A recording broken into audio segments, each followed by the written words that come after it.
of all of the animals, the most intelligent out here. I don't think I'm biased when I say that, just because they're one of my favorites. I really believe as though they are exceptionally bright, and they are known to be good problem solvers. They've got a self-awareness. They recognize their reflections in mirrors, which not many animals do. A lot of animals are inclined to attack their reflection in response to seeing an animal reflected in it. Elephants don't do that, just like dolphins and the great apes don't do that. Monkeys are very, very clever, as are baboons. Spotted hyena have intelligence levels that are, in some experiments, in their problem-solving abilities and their communication abilities, close to, if not equal to, that of chimpanzees. I think this kill was on Torchwood. That makes the most sense. That's why there's off-road tracks here, because those are definitely not ours. Off-road vehicle tracks. Okay. Perhaps that is what they were attempting to describe to me.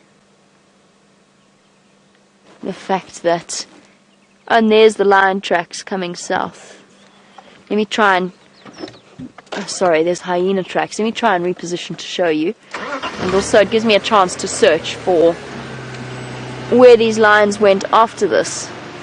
So there's the lion track right next to, although that's the leopard track. Ah, we've got confusion. That's what we've got. Okay. There's Brent's footprint. Sort of unmistakable. Sorry, Jilly, we'll get back to your question in a moment. That is Brent's very large track. There's not that many people.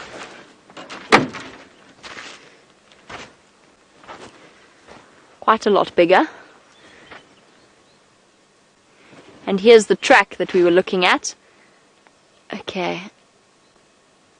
And here's the track with its toes. This is not a lion. It's a leopard. It's the male leopard that Brent was tracking this morning. Oh, perhaps I'm incorrect. Perhaps I'm making assumptions. I can see where Brent has marked the last tracks.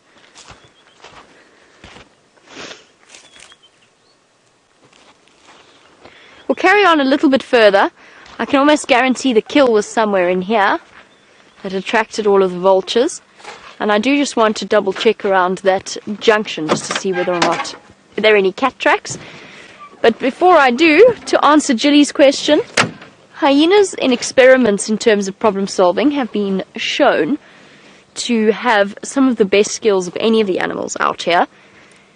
Contrary to lions, which lions are great and instinctive animals, but they are not the world's greatest problem solvers. They're not built for that sort of thing. They certainly have a degree of intelligence in terms of their communication and their planning for hunting other animals and coordinating those hunts.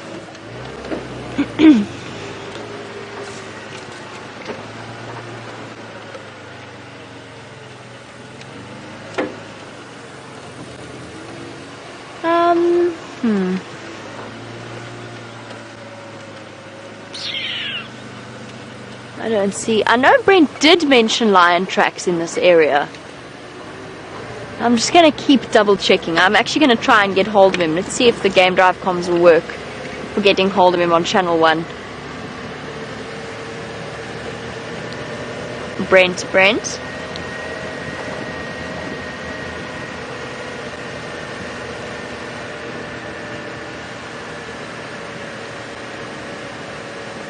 Nope.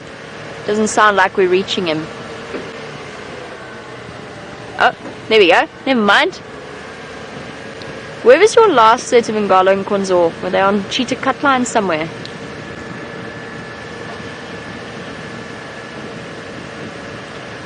So the question I'm asking Brent is, where was the last that he had a lion track rather than a leopard track? Where was the last point that he had a lion track this morning?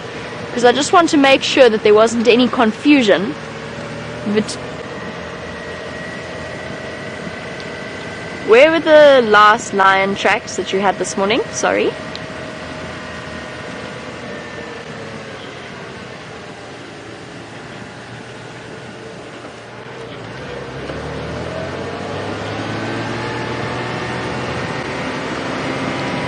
copy that, thank you.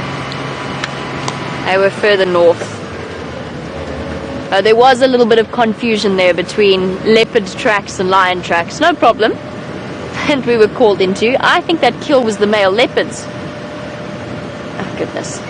I think that kill belonged to the male leopard, not to the lions, and that makes so much more sense in terms of that leopard coming out of that area and lions being a little bit further to the north. I don't know what it was though, so if it was a buffalo, then that would be a different story. Third, Gilly. Intelligent problem solvers. Apparently honey badgers are very, very bright and are good at solving problems. That's just something that I've heard in terms of the different animals, and I've met a semi-tame honey badger before, and he definitely was very good. He wasn't tame, he was being rehabilitated into the wild. He was very entertaining to watch, sort of figure out problems and solve opening jars and so on. He was very good at that. And I imagine, I'm not sure about wild dogs, I'm not sure how good at problem solving they are. I think that sort of top categories would be elephant, hyena, primates, but baboons and monkeys, honey badgers. I can't think of anything or any of the other animals that have quite the same level of problem solving abilities that they do.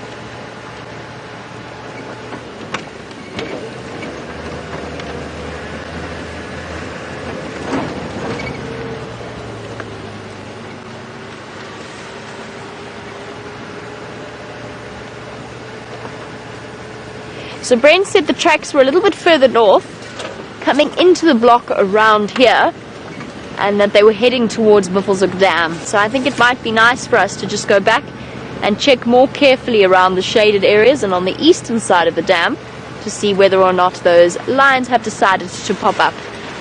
And speaking of lions and Brent and his tracking ability, let's head back over to Cheetah Plains and find out how his explorations of the east are going.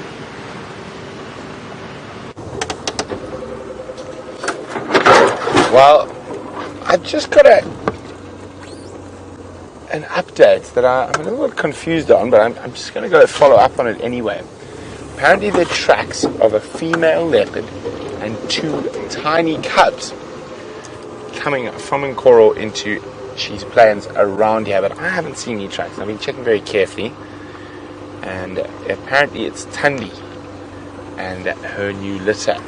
So we were on our way back towards Djuma, and I got that message, so I just wanted to come have another quick look here. But I'm seeing lots of kudu around, I'm seeing Impala, so I'm not actually I'm not so sure.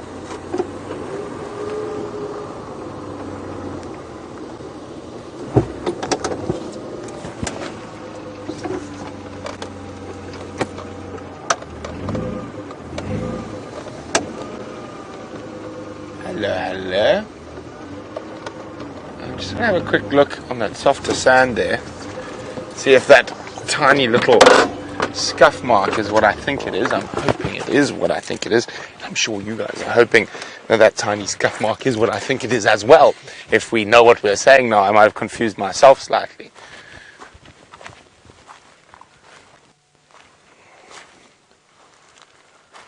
It's still quite hard after the rain.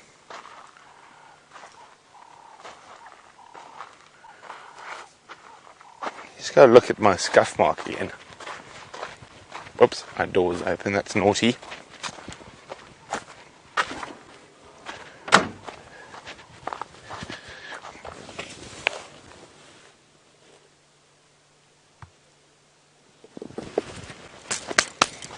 Now it is what I think it is. What do you think I think it is? Dave? Leopard track. It is a leopard track. It's a female leopard track, but it's very, very difficult to see. Let's go for one last look around 3 in a row pan. If I don't get anything there, I might just throw the luck dice and walk from 3 in a row pan directly to where the general direction is. If she's taking the cubs in here, I'm not sure how old they are. she could be taking them to a kill, or she could be stashing them in here. So either way, yeah, I think it's worth taking a gamble. And strange enough, actually, thinking about it, Tundi is a leopard I've never found on foot.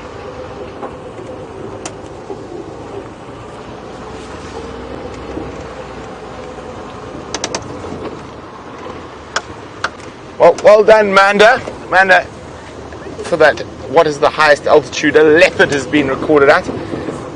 It was in Tanzania, on Mount Kilimanjaro. A pastor he used to live there. He part of the ex-Cossack army, then became a Lutheran pastor. He's personally climbed Kilimanjaro over. He discovered the corpse of a frozen leopard on the crater rim, and it was just under 15,000 feet. Now, a lot of people, of course, said snow leopard in the Himalayas, but the snow leopard and the leopard are two different species. They are obviously the same family, but they are not the same species. Now we are being gazed upon by a bemused waterbuck. This is now the third time we've driven past that same waterbuck, so I suppose it's allowed to give us a bit of a bemused look.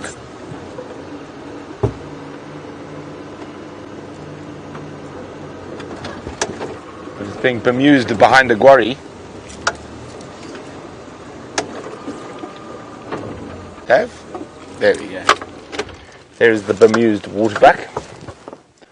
Maybe not so bemused as saying, what are these silly creatures doing? Round and round in circles.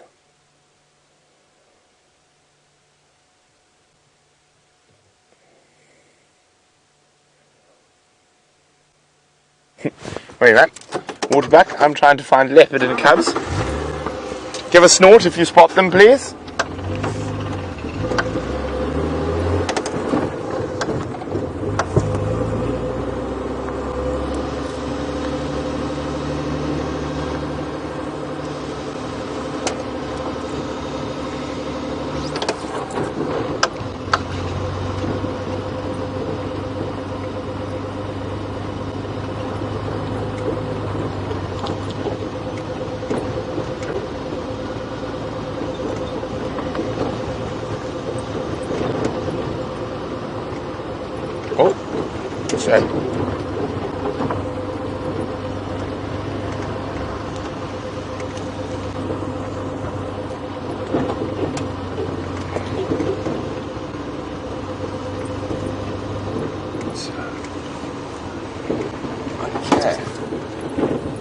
Hear some little birds chirping about.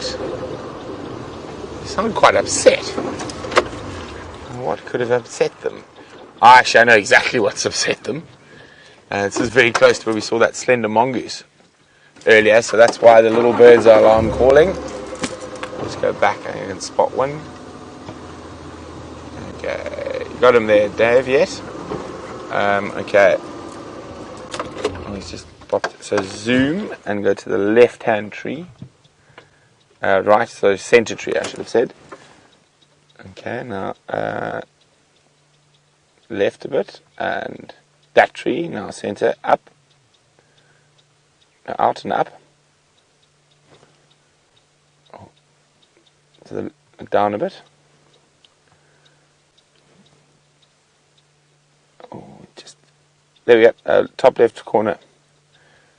Here we go. Little chin spot bat is very upset about something. Whoop.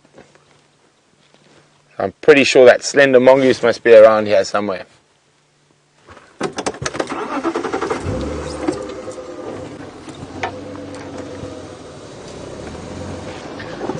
So cool, so cool. Now it's not often. No, I can't. It's so small. So cool, but so small. Okay, there we go.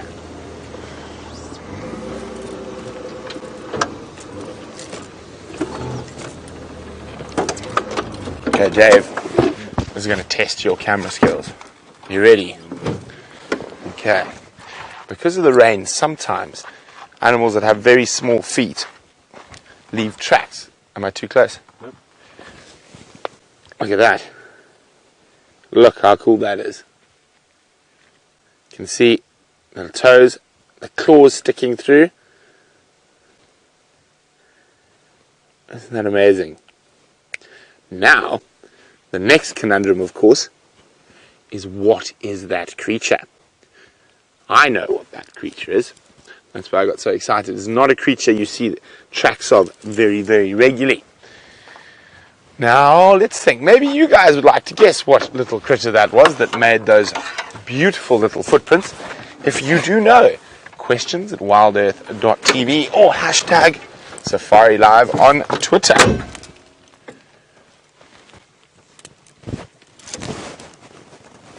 Very, very cool little track.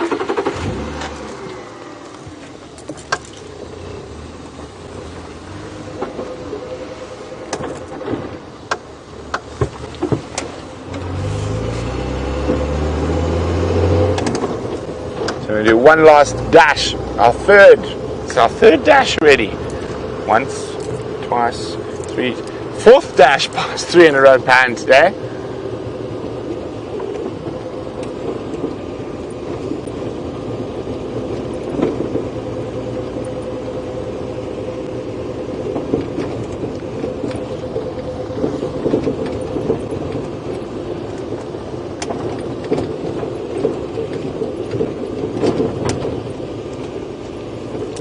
And it is empty as it has been the previous 3 times we have driven past here. No quarantine bathed in golden light atop a termite terrier or in a marula.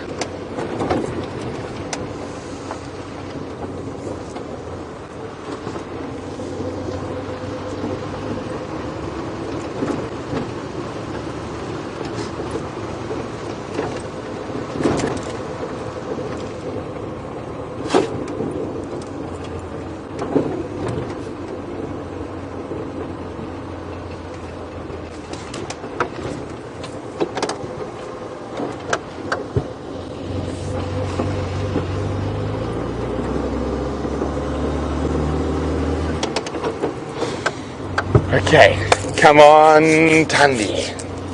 Where could she be hiding?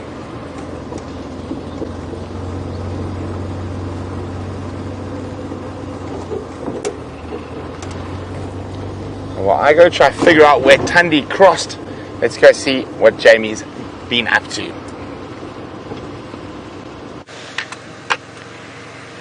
Hi guys, I just wanted to show you something amazing, which is how much green grass has come through since we've had the rain. I mean, it's not bright green, but it is really green. Now, I'm sorry, I was in the middle of talking to somebody on the Game Drive channel, so just bear with me 1 second while I finish off that conversation.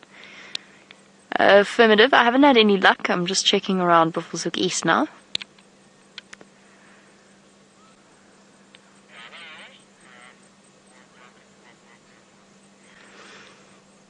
Okay, copy. Anyway, it is a really sheltered patch that this particular grass is growing in. You can see it's where water runoff comes flowing down into Bufflao Dam. A gully, or what we in South Africa call a donga. I don't think the word donga is translatable throughout away from South Africa. But yes, some green growth coming through in terms of the grasses, which is really, really a pleasant surprise, because I didn't think we were going to see any as a result of that rain. I thought that it was a little bit, because of the timing, this time of year, I really didn't think we'd see much in the way of change, at least to the grass side of things. But we seem to be. It'll be happy news for animals like that hippo that we saw at Bufflao Dam. And now we are investigating where these lions have gone. Brent said that at least he had one set of tracks coming into this area. This is where I saw the lioness, in the direction that I saw that lioness with the 2 cubs dash past our elephant sighting yesterday morning. And I'm hoping she might have decided to stash them somewhere here. I'm checking really carefully for tracks.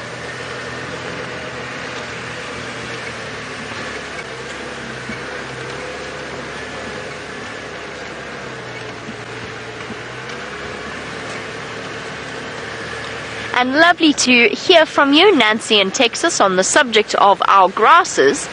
Now, Nancy wants to know about whether or not our animals eat just the tops of the grass, or whether there are some animals that uproot them, and whether or not overgrazing is ever a problem out here.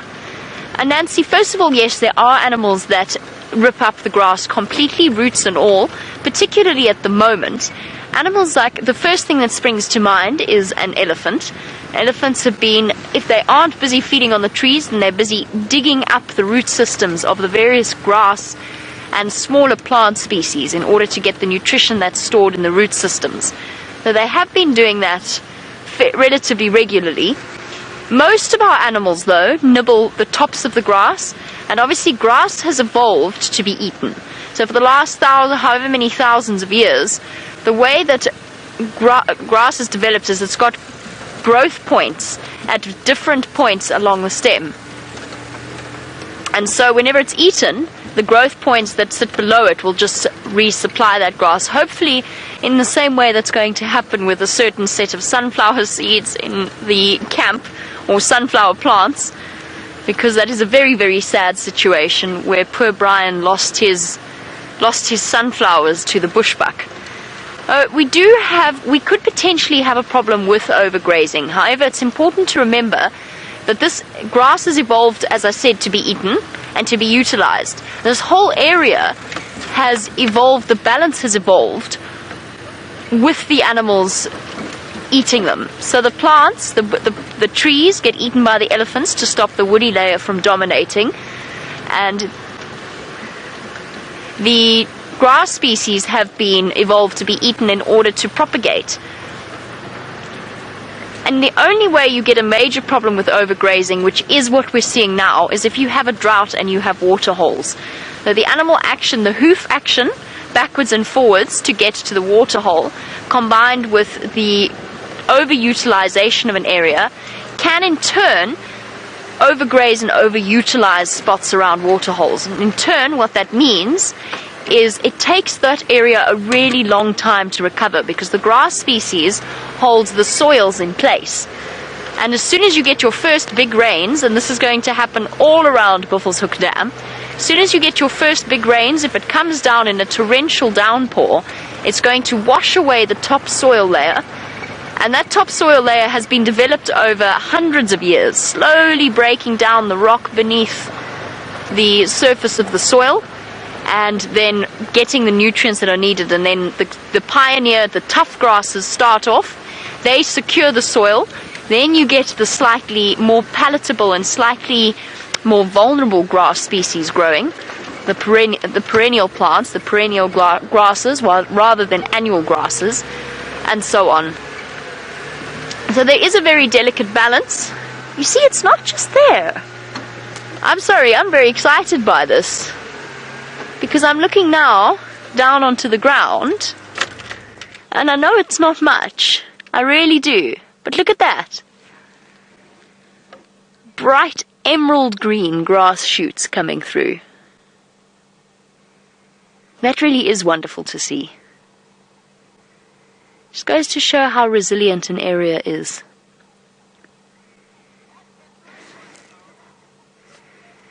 Absolutely lovely. I'm very impressed and not a little bit surprised, but very special to see. We might even be getting flowers again relatively soon. And then, Nancy, there's also different types of species utilizing the different types of plants' parts. So zebra tend to crop the top part of the grasses.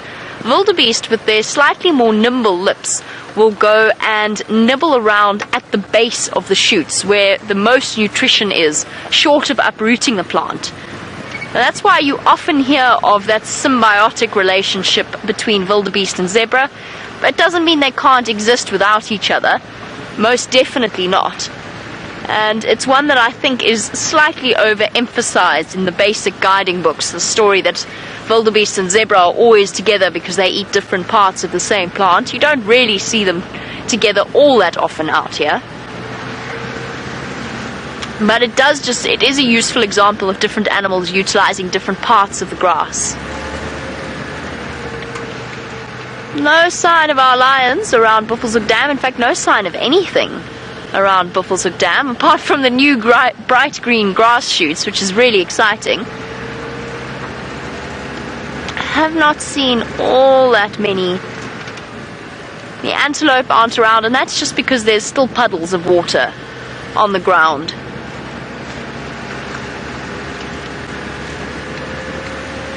And I think we're going to start journeying a little bit further to the west.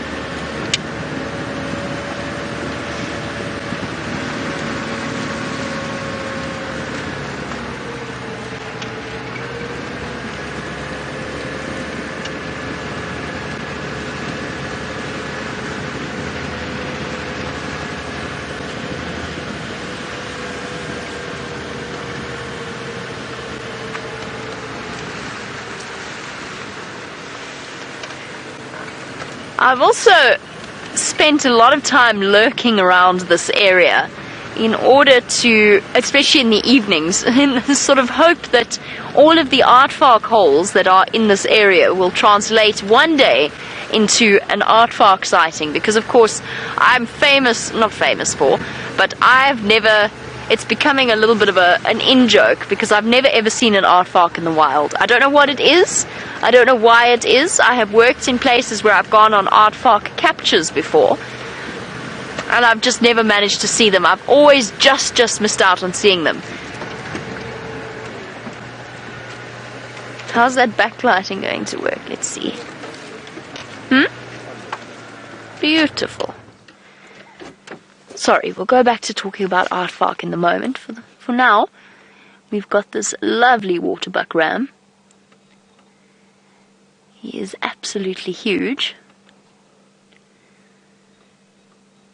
Not quite as fluffy as some of the other waterbuck that we've seen, but the backlighting does give you a nice idea of just how furry these creatures truly are.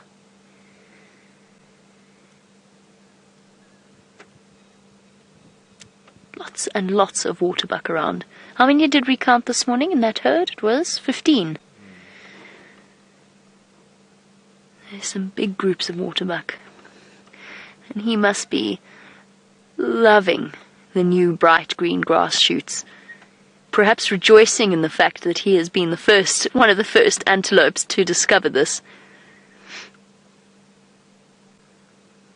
I often wonder whether or not the animals know that rain means fresh food, or if they just take whatever they can get and don't make the connection. I think that they must.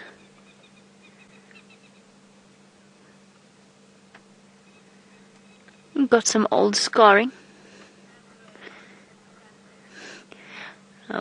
We've got a lovely view of this waterbuck bull, but Brent's antelope are doing something highly entertaining. Look at this incredible dust and Impala rams.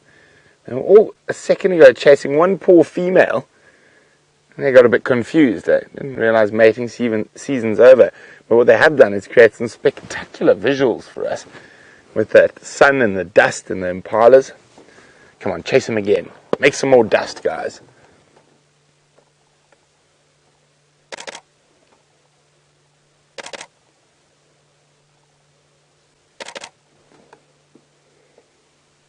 It's literally absolute pandemonium going on a few seconds ago. All these males chasing one female.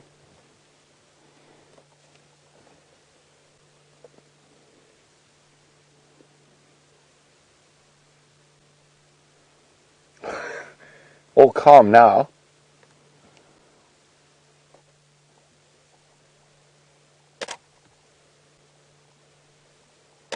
Heavily backlight on those Impala.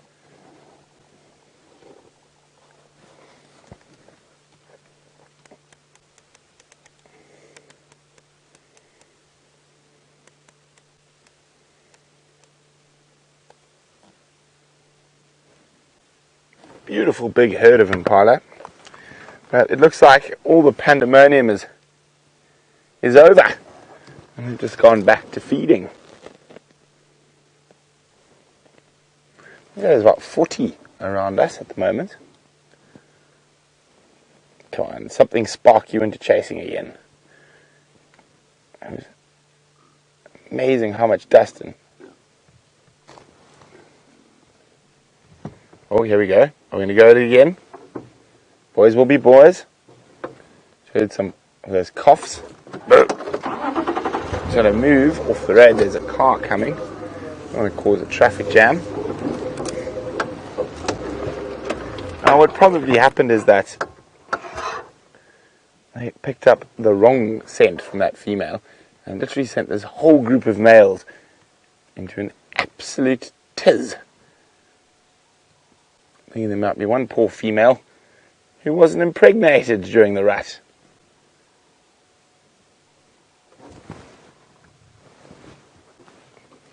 Okay, well, it's all over now. Pity we couldn't show you. So we're going to keep moving, and we've got to go through the Mulwanini shortly.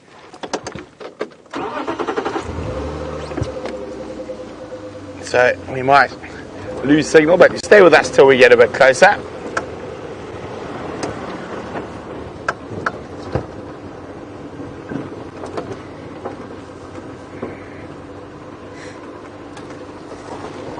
So I think I finally caught you guys on a track.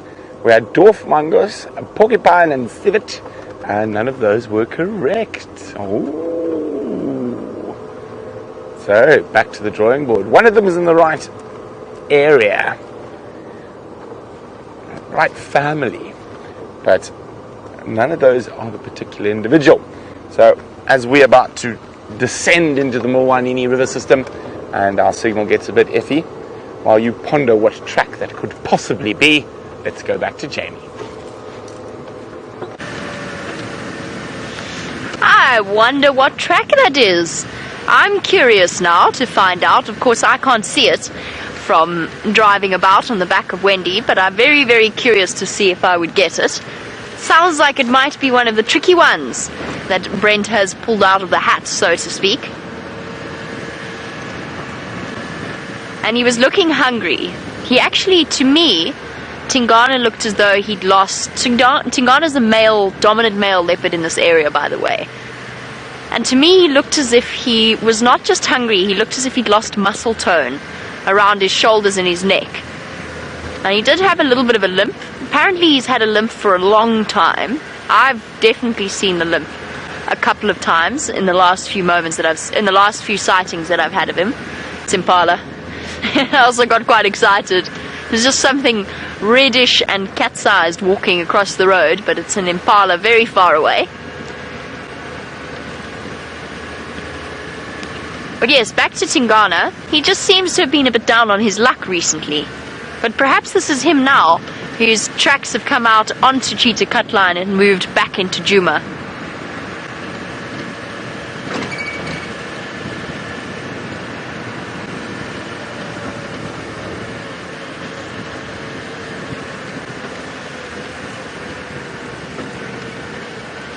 And speaking of Tingana, which of course means the shy one, and we've been speaking of the Nkuhuma Lionesses and the Birmingham boys and Kula, Lily would like to know how we go about naming the animals, how we go about coming up with the names of the animals. This idle is set too high on Wendy. Going to give that a little bit of a once-over later. So Lily, the answer to that particular question is... it's usually a communal effort amongst the various guides. The pride names are something that have been decided quite a long time ago. The Nkuhumas, apparently the story goes, are called the Nkuhumas because they were first seen coming in from Kruger underneath an Nkuhuma or a brown ivory tree. And I think they were nicknamed that by the guides at the time. Leopard naming tends to be a bit more of a controversial issue. Not controversial, but there's different approaches to it. In some areas, the first people to find the cubs get the naming rights. In others, it is an honor given to the longest standing guide or ranger in that particular working team in that area. And then that sort of works downwards. So the highest ranking guide will get it, and then down the ranks and so on. In this particular area, the approach that we've been following since I started working here is to do it by democracy. So each of the lodges that get to see those particular leopards will put suggestions forward, and it will be voted on, and then that will either be passed or whichever name is best will be chosen. Generally, we wait until the leopards are a year old before they are named, given their official names, just because their mortality rate is so high before then. However, we have named Karula's cubs before that, since they have become such popular characters of the show, and we didn't want them to be given nicknames that then became very confusing for people watching across the world in terms of which leopards were which is sort of what happened with the young Sindile. So it is a democratic process, naming the leopards, and it's something that's done in attempts to make reference to their characters. Karula means the peaceful one, and you do have to spend a little bit of time with the individual cats to get to know their different natures. Most of the time, you don't name individual lions in a lion pride. But that's something that we've started doing, particularly with the Nkuhumas, because we've spent so much time with them.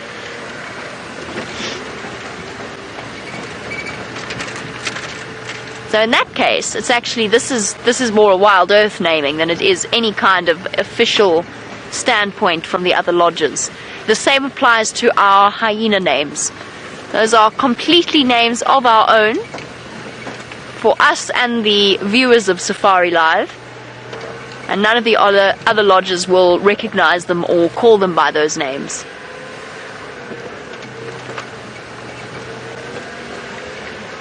And the same applies to the elephants. We generally don't give each and every elephant a name, which would be impossible. But those characters that we do see on a regular basis, then we do give them a name, because it's easy to refer to them and to talk about their background in that way.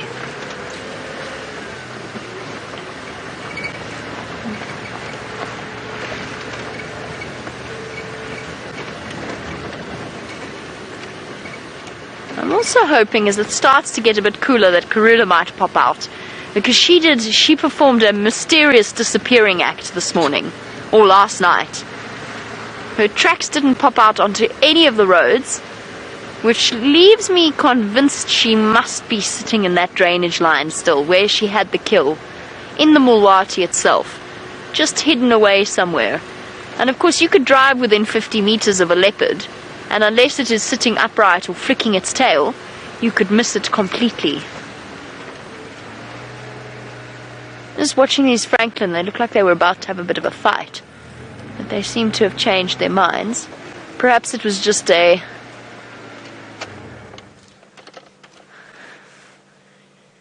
miscoordination of movements. One landed on top of the other one, but I think it was an accident. And some crested Franklin for us.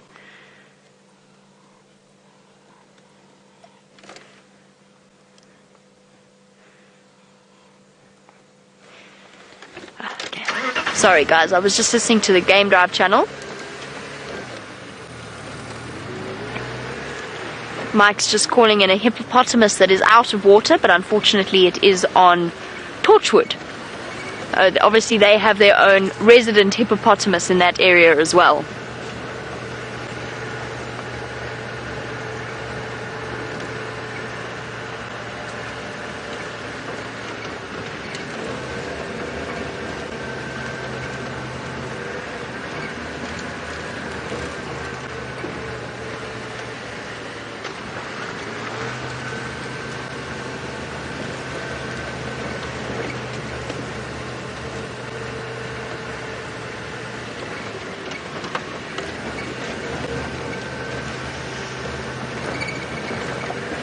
Okay, decision time. Are we going to go left down Inyala Road South, or are we going to go right along Inyala Road North? I'm really not sure which. I don't actually think anybody's driven Hyena Road, which also might be a very good starting point, since that's where we last saw the lioness with the middle set of cubs disappearing into yesterday morning.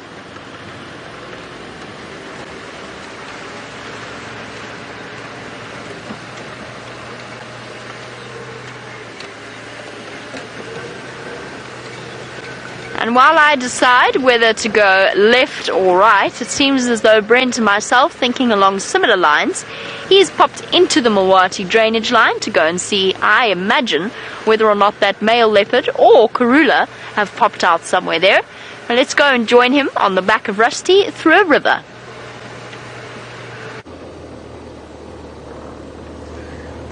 So we're in that Mulwati riverbed, and I'm just checking very carefully. I did drive here this morning, so I'm trying to see if there are any leopard tracks on top of where I drove. And that would be very nice. Give us a good chance of possibly finding one.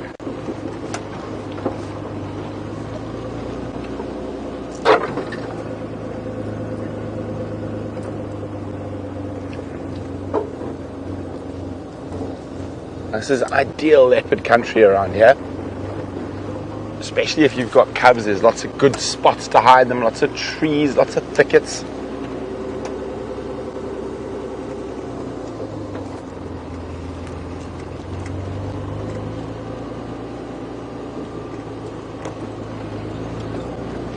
Good food sources around here, Nyala, bushbuck, Impala.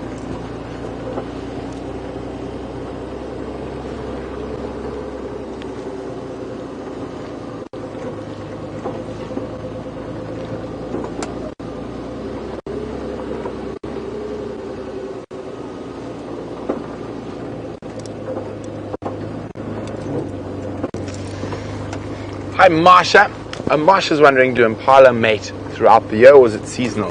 They are one of our seasonal breeders, Marsha, and they've just finished finished mating. It's normally March, sometimes early March, normally April, May, and then they're going to give birth.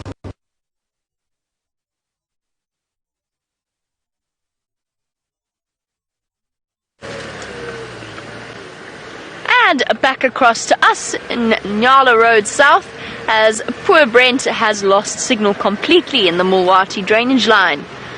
And hopefully he will be back up and running very shortly. I'm sorry, I'm just distracted by this weeping wattle tree. It has been absolutely, not quite massacred, but close to massacred by the elephants that have moved through this area. Targeting one of the few trees with properly green leaves left in the area, and around it lies the debris of that feeding on.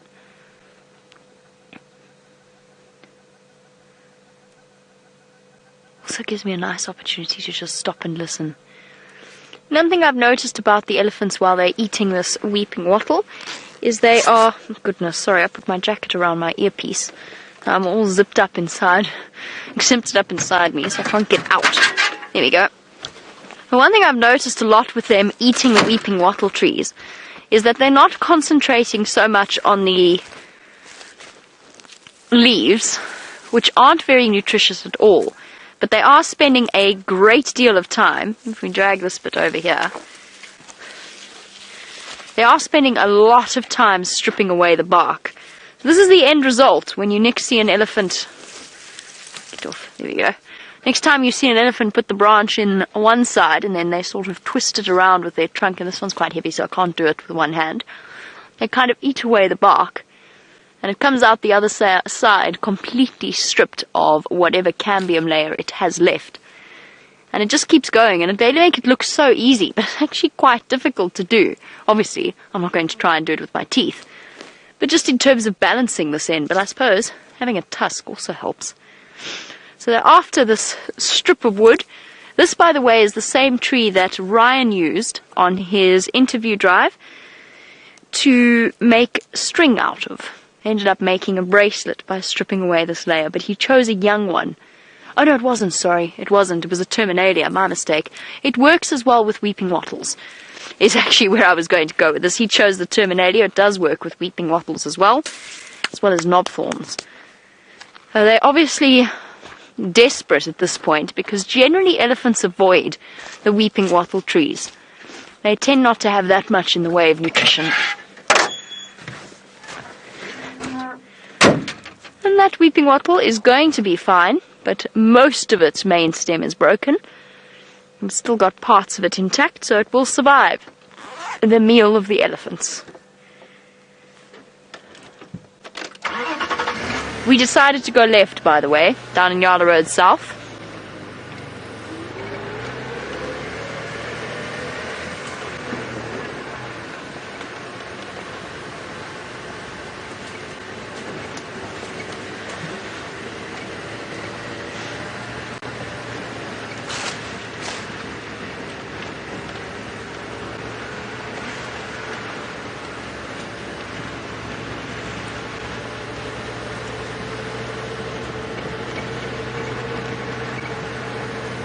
I'm starting to get lion cub deprivation now. What's it? Withdrawal. I'm having withdrawal symptoms because I haven't seen the lion cubs in about 3 days.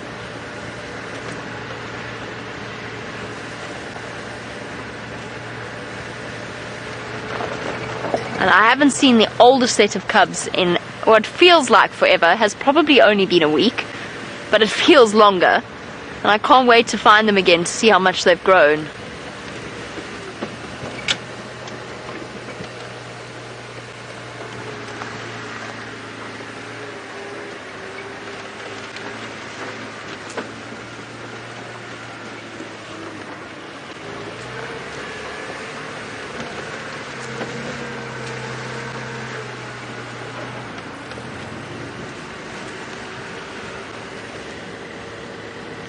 I saw Karula's tracks, but it was my imagination. It was just a waterbuck.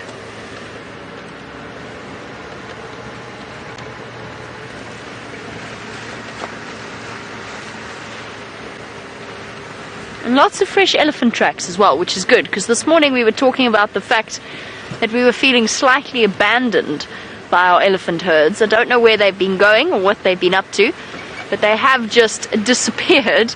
The elephants that we saw earlier this afternoon are the first elephants I've seen in well over 24 hours, and it feels as though the place goes from teeming with elephants to having hardly any elephants left. Stay. Oh, it was a brave choice.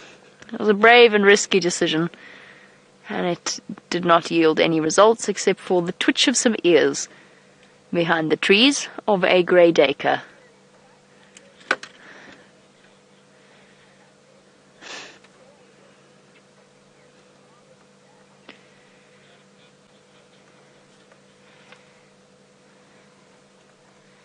Just a little tail twitching in the distance. So today is small antelope day. Unfortunately, Kata Day, not yet, but Kata Day hasn't gone according to plan today, and it has turned instead into small antelope day, because I'm pretty sure I've seen more duiker and steenbok today than I have the entire week combined. It seems as though Brent has got signal once again. Let's find out if he's still in the Mawati and what his plans are from there. I am indeed still in the Mawati River. Just double checking. We're a bit further to the south from where Kula had a kill, so I just want to double check the track there.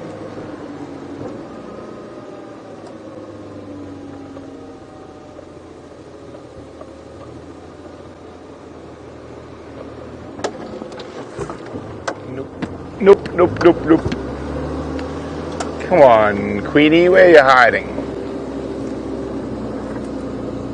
So we haven't seen tracks of her anywhere, which leads me to believe she might just be snoozing somewhere in the Mawati River system. Now, it's nice, it's cool, there's lots of little puddles around. There's a duiker running across, disappearing.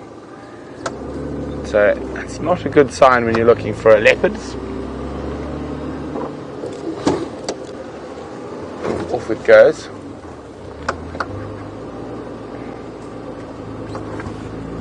And we're almost to the end of our Mawati adventure, as that there is a large tree that is blocked away, but never fear. Hold on, Dave. Oh, we're gonna make it. Oh, so close. Oh, that was it. You need a bit of speed in the sand to get up the hill. Maybe we'll try again. Let's get a bit of a run up think we're going to make it, Dave? I'm not so sure. That sand looks quite loose. Let's go. Here we go.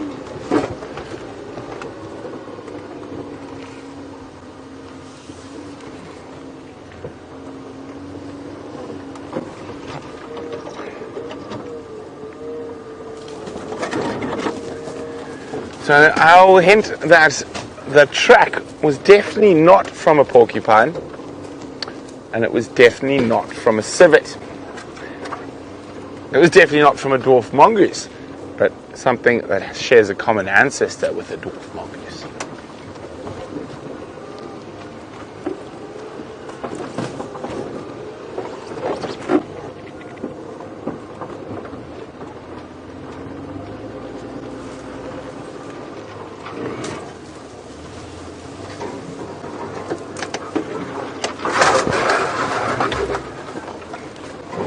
Seem to be a little bit more forgiving. Oh, maybe not. Yeah, there they are. It's always good to have a listen. Stop, switch off. Off go the Franklin. They're going to find a spot to roost quite shortly. Even though they're ground feeding birds, they will sleep in trees. Too dangerous to sleep on the ground.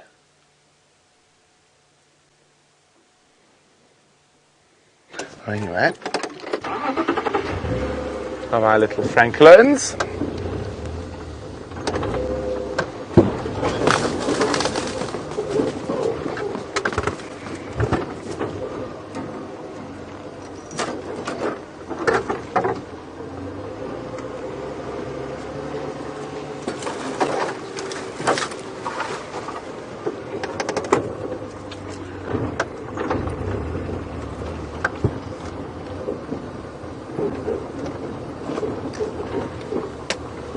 Hello, Marsha. Marsha says, well, since you're on the topic of birds, how many eagle species do you get in your reserve? Well, we have migrant eagle species and resident eagle species, Marsha. So, of our resident eagle species that are here for the whole year, we have, what do we have? Let's think. We'll start with the biggest one, Martial eagle. Martial, as in similar spelling to martial law. Not, hey Marsh, what's cracking?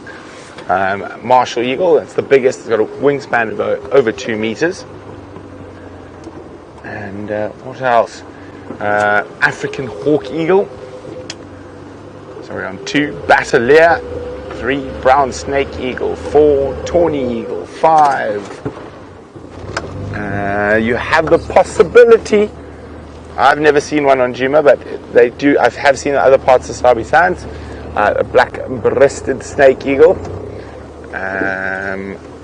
So what were we on there now? Martial, Bateleur, brown snake, tawny, black-breasted snake eagle, crowned eagle along the rivers. Crowned eagle, so we're on 6. I'm trying to think now. I think that's. I know long-crested eagle has been recorded in the Sabi Sands as well, so that's 7.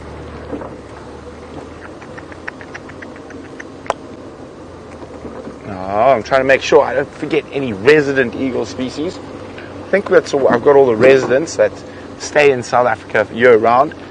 Migratory eagle species, different story. Warburgs, lesser spotted, booted, so we're at 10. Missing any. Maybe I'm missing 1 or 2, so between 10 and 12 I would say, Marsha. Steppe eagle, there we go, 11.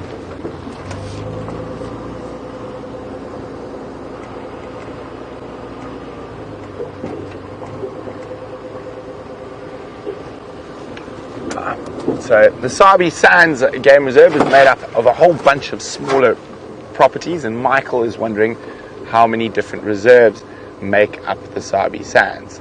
So Michael, just remember there's some commercial reserves and there's some non-commercial reserves. So of the commercial reserves, we're on Djuma, there's Cheetah Plains, Nkoro, Arathusa, Chitwa, Sibambili, Elephant Plains. That's in the north. Let's drop down one. And you've got Mala Mala, Landolezi, Singita. So 10. Are we more than 10? I think we're 10. Ulasaba, Dulini, Exeter. What else is in the west? Savannah. Might be missing one around there somewhere. Okay, let's go further south. Then you got Nottens. Around 20, Sabi. 21, Lion Sands. 22, and Mkombe, 23. So those are the commercial entities that own land. So we're on 23. Then we go with non-commercial reserves. And now this means the game drive vehicles can drive on them, but they don't have a lodge themselves on the reserve.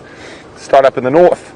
We've got Buffalo's Hook, Torchwood, Little Gowrie, Hoffman's, and Nets, Shirley's, 26. This is going to take a while. Okay, now let's drop down one. Now let's drop Ottawa, 27. That side's all covered. Dudley, 28. Beaumont's, 29. I think I'm missing one down that side. Kirkman's, which is another commercial one, 30. So about 30 reserves. I might have forgotten some smaller pieces. On average, I think most of the properties are around 1,000 hectares, some of them being a bit bigger. Mala Mala, by far the largest, it's around 16,000 hectares.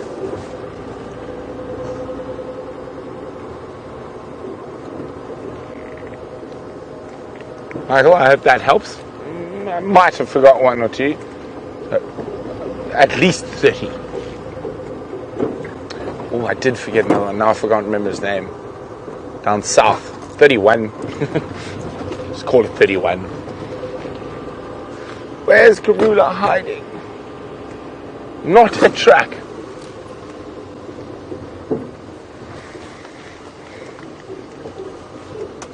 Did you hear that, Dave?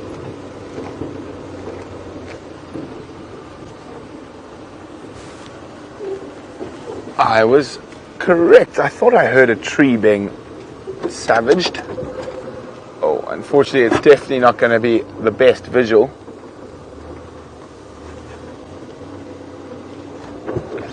I just heard a branch breaking. And of course, they are disappearing into the Mawati River in a section where we can't drive. But there is a large grey behind. And that is what I heard. The noise of elephants feeding.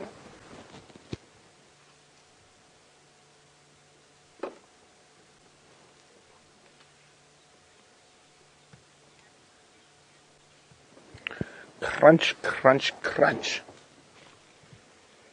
Oh, hopefully they decide to come back out, but from the tracks I can see it looks like they've come from the open and are heading down into the thickets. Sounds like there's quite a few of them.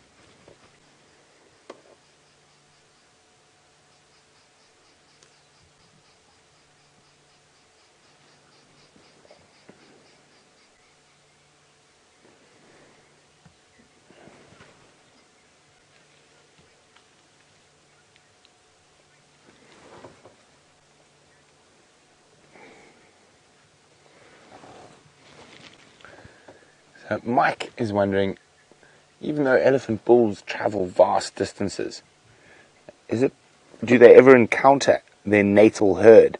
So the herd they were born into. Mike, it's possible. I'm pretty sure it is very, very possible that they would, in their wanderings, encounter their natal herd. But to know for sure, I don't know if anyone's ever done any studies on that. There we go. Elephants have disappeared pretty much into the thickets. So we're going to keep checking around. And I'm actually, for once, running out of ideas where to look for Kula. So I think from now on, we're going to let Dave choose which direction we go. Dave likes that idea. But then also, if we don't find anything, we can beat him with a stick and blame him for not finding any cats on Catterday. And if we do find it? We'll give you a pat on the back and say, well done, dangerous dish. Life's not fair, Dave. Okay, so we're coming up towards Vuyatela.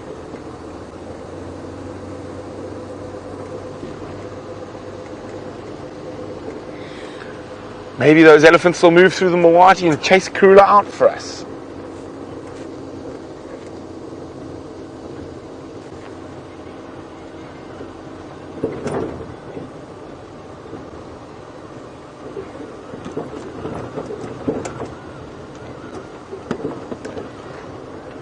Hi Fiona. Fiona is wondering, what qualifications do you need to be a safari guide, and what do you study? Well, Fiona, you can study whatever you would like. I know safari guides who have studied accounting, law, art, actuarial science,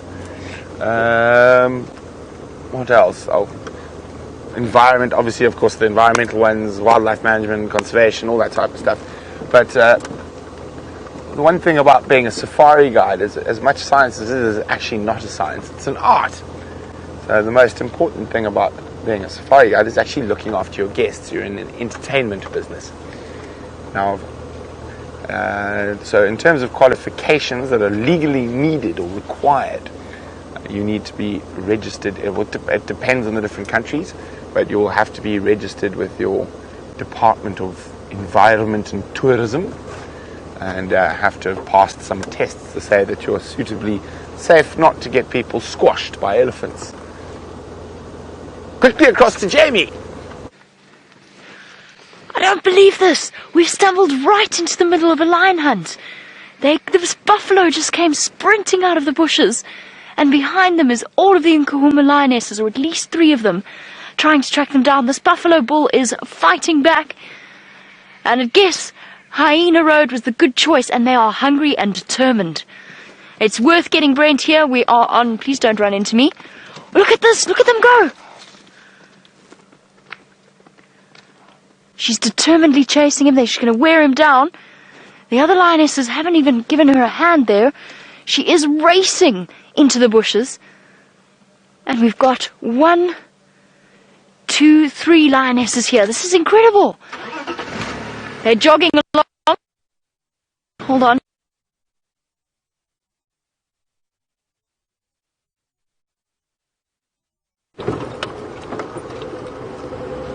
Okay, isn't that exciting?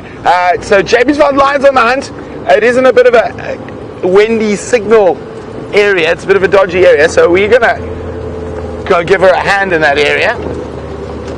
Yay! Well done, Jamie! Jamie saved Cat a day. Brent and Dave failed Cat a day.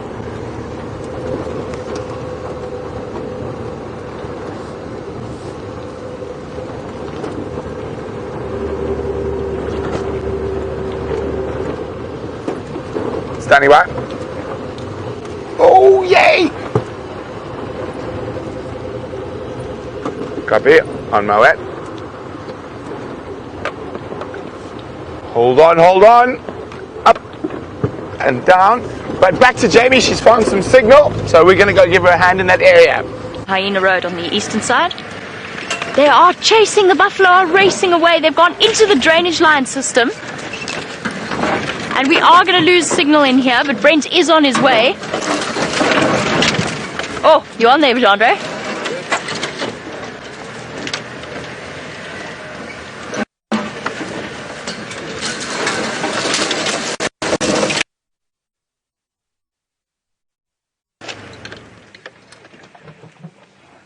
In here. They've got it.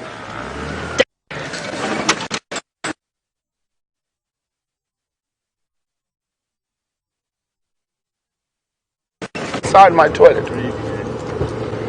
Okay, we're trying to get there as fast as possible. I'm just going to have to be on the radio and try not lose Dave. Jamie, on Central Junction, Gary cut line. Confirm I must come to the southern side of Hyena Road or head to the north.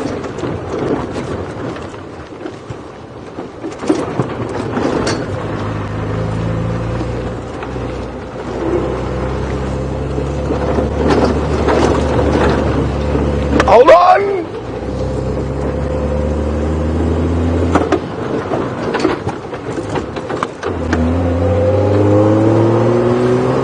Safari, safari.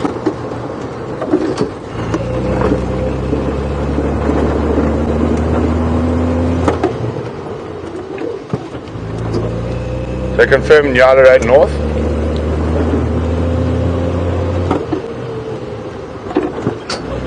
Jamie's excited, she's not keying her mic, I can't hear her.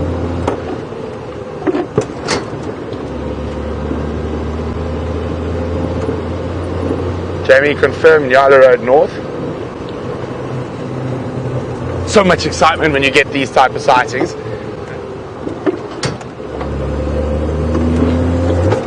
It sounds like they're actually on top of one, so hold on. Hopefully Rusty's got better signal there. Hold on, guys!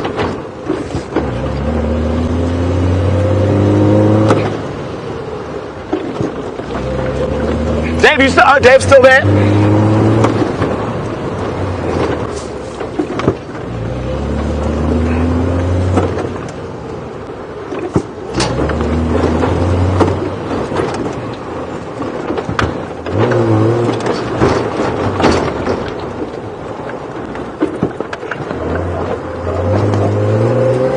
I'm not talking and looking at the camera, I really have to concentrate. Quickly, Jamie's got signal. Dramatic sense. You're back, guys. Shit, they've caught the buffalo. This is not for sensitive viewers. We went black screen at the worst possible time, but the lions have caught this buffalo and they are on its back. The two lions have got it from the back. The others are trying to help, but they cannot get round to the front. It keeps fighting back. Oh, this is incredible. This is going to be very difficult for those of you who are sensitive viewers to watch, so please turn off.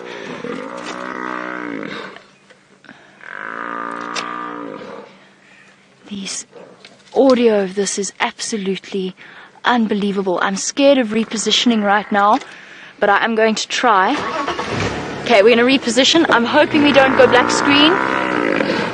We are right on the edge of a drainage line wall.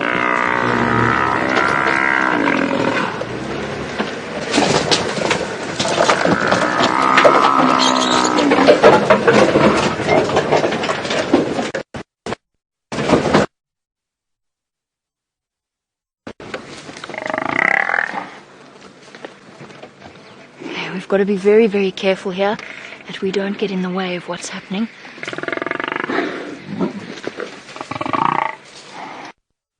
I've jumped on the back of this buffalo.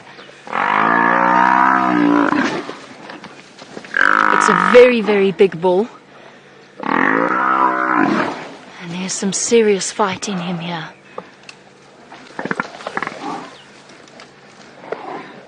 This could go on for an incredible period of time, and this is what the rawest version of wildlife out here is truly like.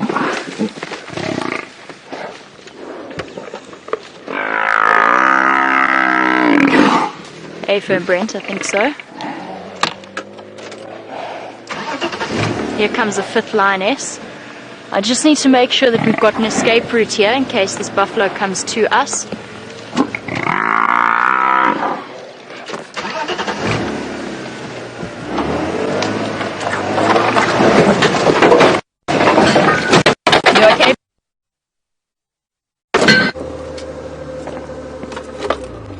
Okay, I've just arrived now. I can see Jamie's lights. I'm just trying to figure a way into the block.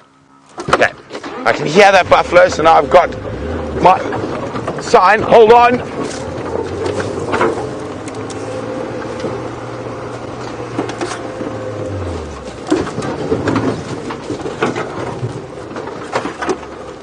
Hey, firm.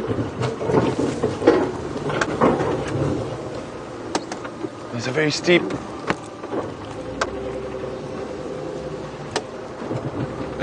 So you're back across to Jamie. Look at this. This is incredible, guys. We had to move the car out of the way. We found ourselves in a really serious position there with the buffalo running towards us.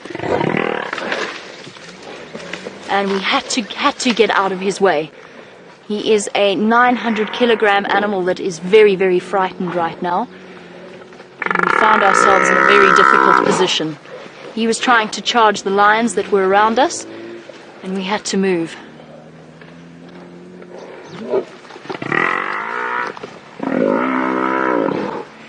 can see they're trying to get to that hold on the face of on the front of his face. This is incredible to witness. It's moments like these that are truly, truly both spectacular and heart-rending. They can't get onto the front of the buffalo. Brent, come back. He's fallen into the drainage.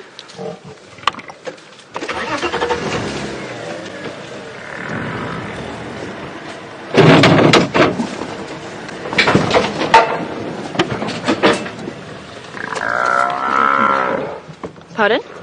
I'm going to. Okay, we can hear Brent on his way.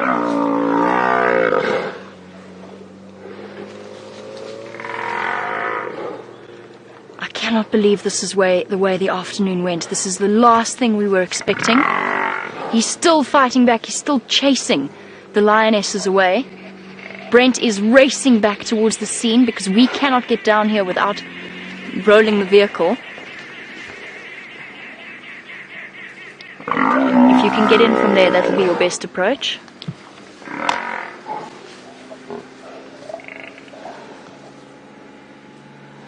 And moments like these are exceptionally rare. The last time we saw a live buffalo hunt was over a year ago. And now we have the Nkuhumas in action in an age-old battle that has been played out for hundreds and hundreds of years, and now they have the advantage. 3 lionesses on its back. We're going to go forward a little bit before Brent gets here.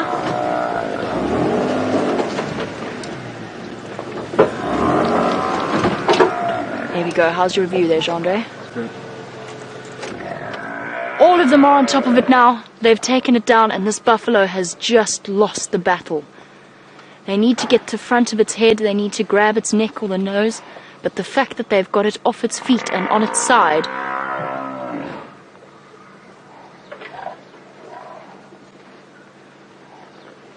And now comes the difficult part.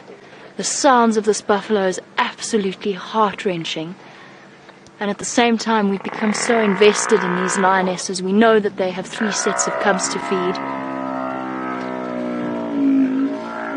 And demonstrating why the lion is the apex predator. All 5 of them working together as a cohesive unit. Here Brent on his way. And Buffalo is still fighting to get up. But his battle is lost. And the lionesses have him. And here comes Brent around the side of the drainage line wall.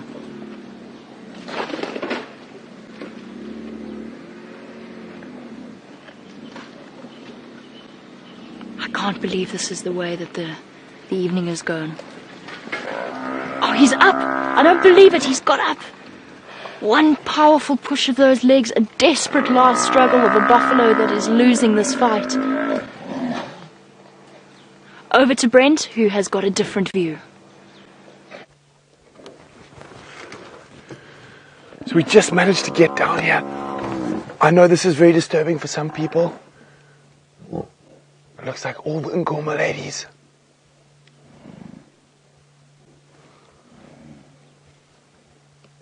Now sometimes it can take a long time for a buffalo to die, but this is nature at its most raw. She's going to go for the nose hold now. That helps quicken the death. So what happens is the blood will actually flow back into that buffalo's lungs. And it'll suffocate on its own blood, but it does make it a bit quicker. You can hear that there now. And the female at the back's already started feeding. That's not uncommon either.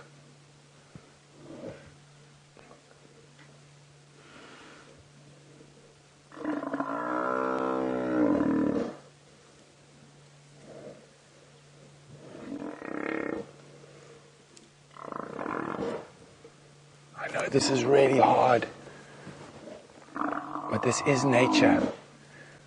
Now guys, it seems as though Brent cannot hear final control, but we have this incredible view from up at the top of the drainage line, and I think both of us are just going to keep presenting and we can switch between the vehicles.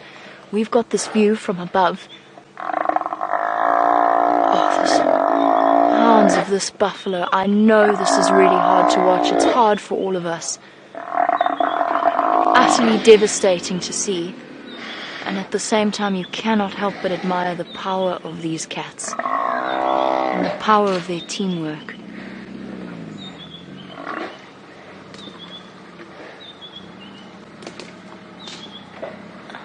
Look at that. Absolutely incredible. As raw as it gets.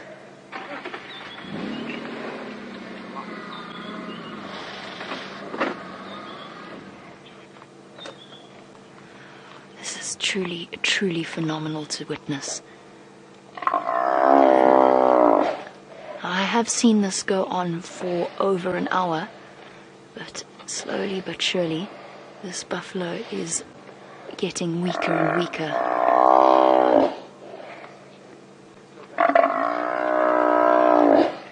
Okay guys, let's go and have a look from a different perspective, from the head of the buffalo.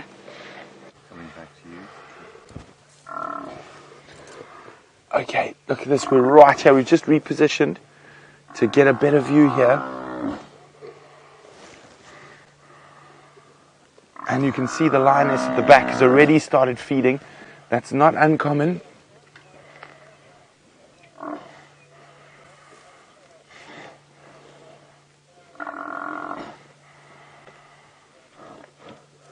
Look at that, see. She's trying really hard now to get that blood flowing into the buffalo's lungs.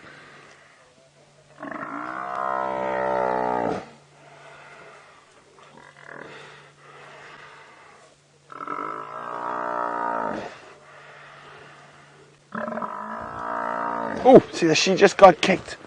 So there's still...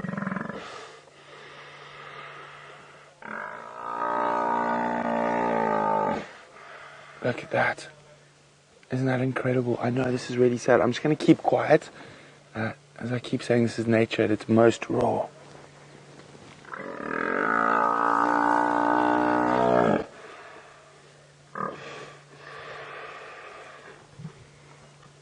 Let's go back to see what Jamie's view from the top is. And now we have things from a slightly different perspective.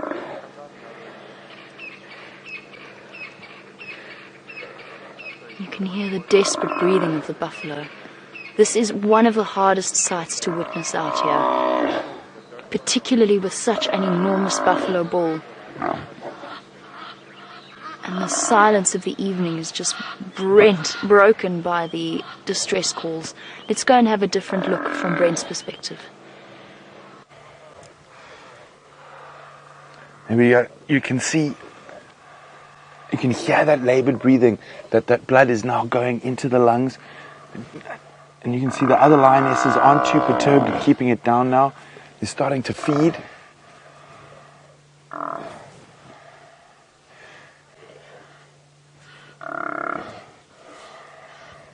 So it is quite a precarious spot where we are.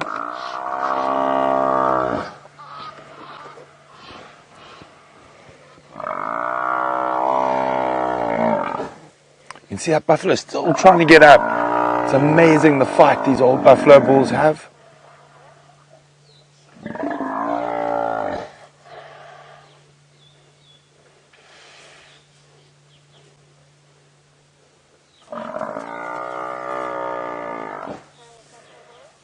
Now you can see they're not going for the traditional throat grip. Being females, they're a bit smaller. So with lionesses without males, quite often the nose hold works better.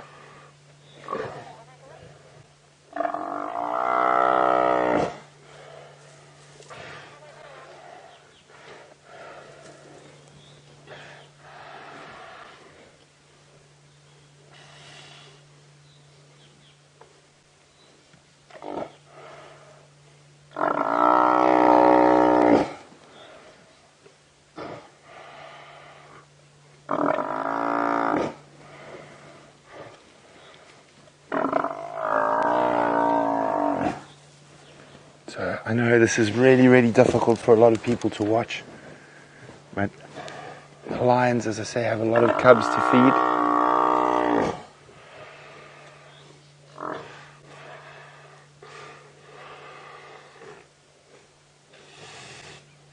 feed. Yeah, he's starting to struggle to breathe as his lungs fill with blood.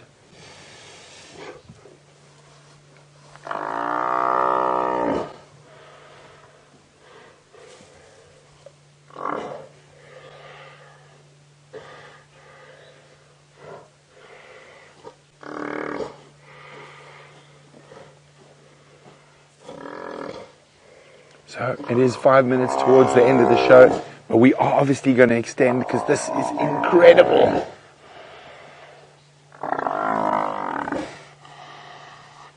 And remember, this is live. This is happening at right this very second. The Nkuhuma Pride of Lions have caught an old dugger boy. We'll try from where you are now.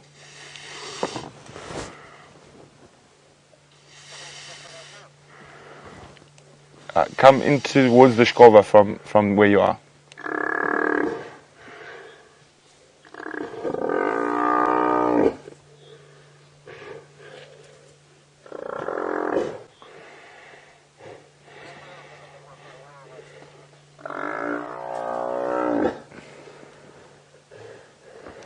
Copy. You can see how the blood is starting to coagulate almost there, and you can see the pink frothiness of that blood. Is quite a bit of it is coming up from the lungs.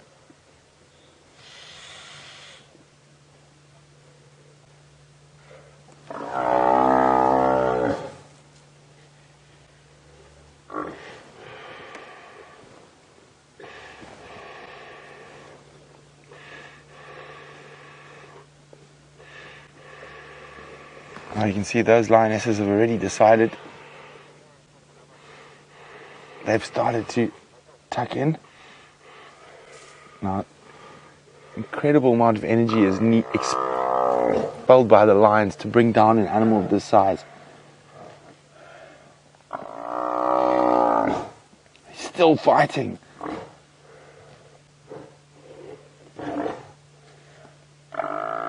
I'm afraid, for his sake, I think this battle is lost.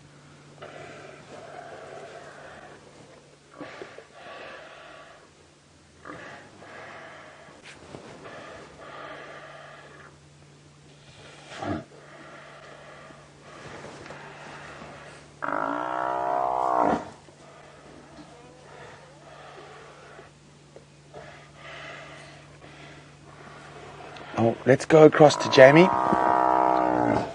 Candice, go ahead.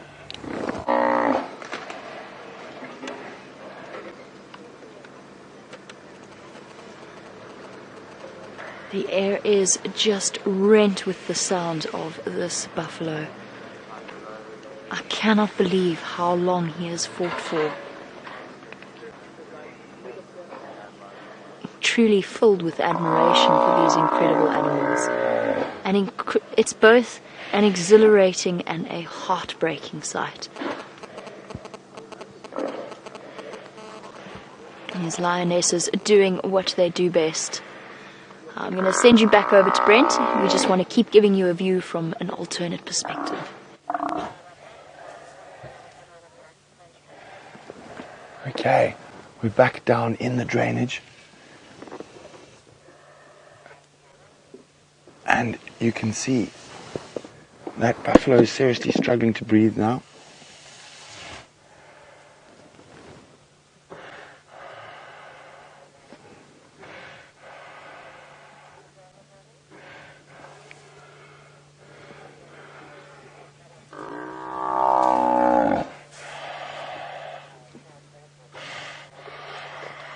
So,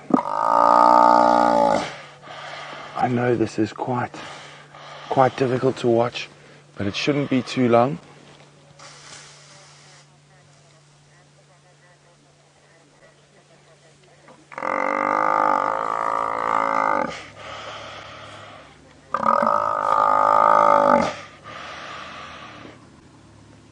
I'm just going to try and roll back a little bit to move this section of the vehicle out. Now that they've, oops, sorry, lions. bit jumpy because of the buffalo. Just try to find a better spot. Oh. So while we just try and move quickly, let's go see out Jamie's view from the top.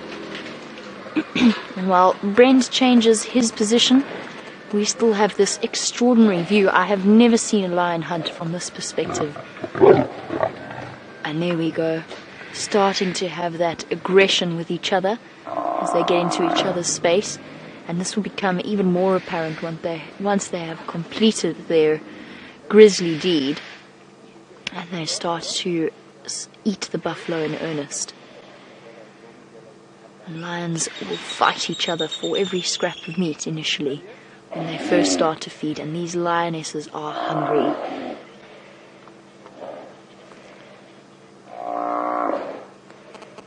Now guys, one of us is going to have to give up our position in the sighting relatively soon so that other vehicles can come in, and because of the perspective that I'm in, I think Brent has got a better position.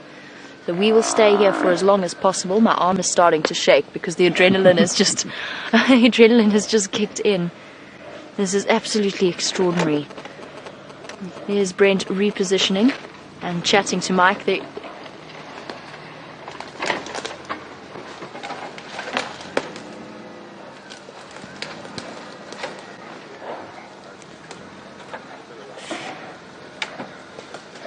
is getting closer and closer, finally, to the last moments. And in this situation, you just want it to be over for the poor buffalo.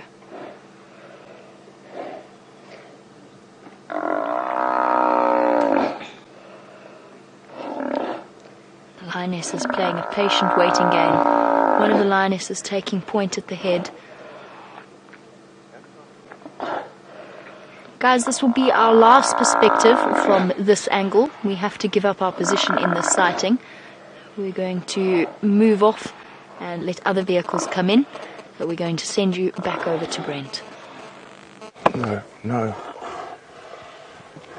No, Jamie, don't go. Unfortunately, this battery is going to last another 5 minutes at the most on our camera, so I think we'll give up our spot, and it is also Jamie who found them hunting. So maybe this will give Jamie a chance to get down and around to my position before our battery dies. As you can see, that buffalo, look at that lioness is getting kicked in the head, but she's still trying to feed.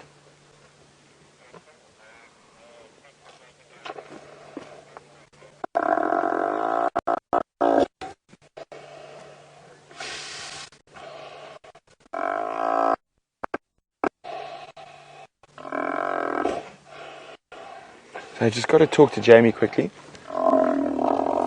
Jamie, confirm you are between the two drainages.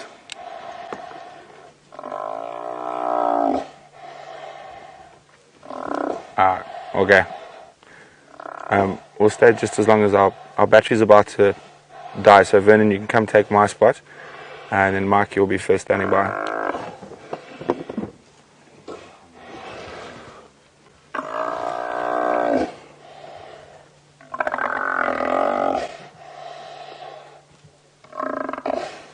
Okay, so we're going to stay down here for as long as we can, but our battery is about to die, unfortunately.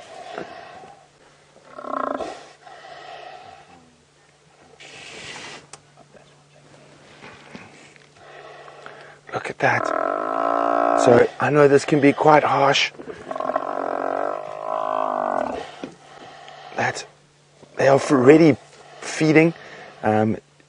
She's actually opening up his stomach at the moment, but he's still alive. And the other lioness is feeding off his rump.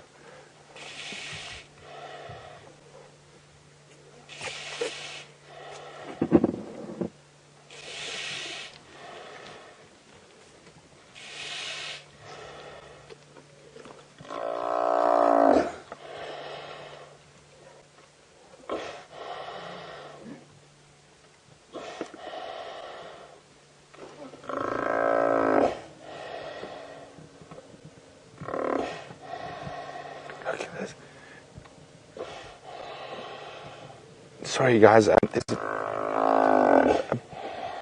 a bit of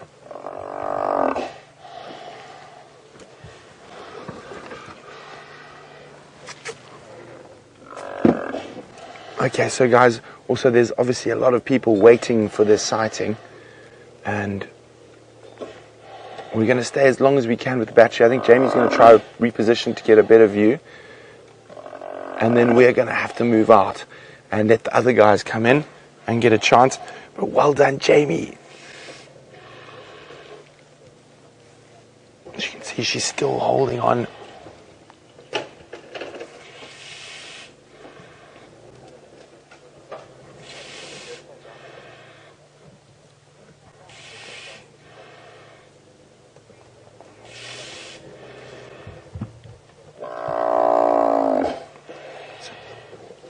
So Buffalo, oh, he's still fighting. I know this is really difficult to watch, guys, but this, as I keep saying, is nature. And those little cubs we love so much are sustained on the milk of this buffalo.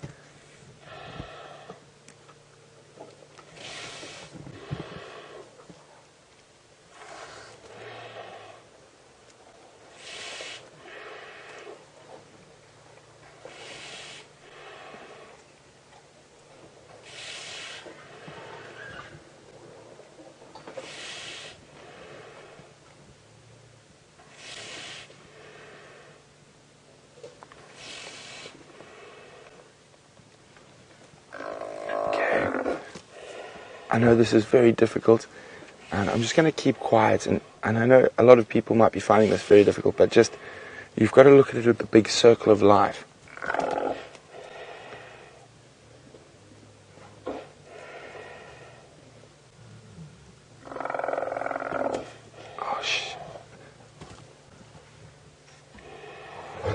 Oh, they're really starting to fight over feeding.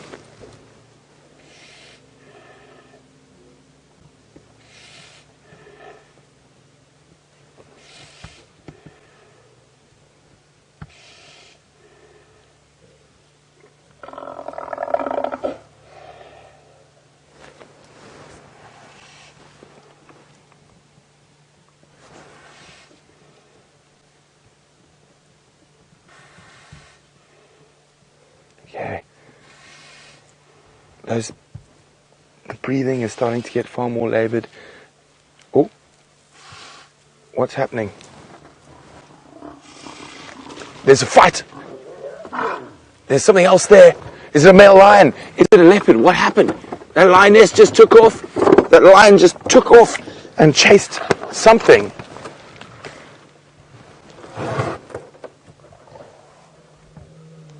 Here come the males. So these male lions are running in here. They've obviously heard this buffalo dying.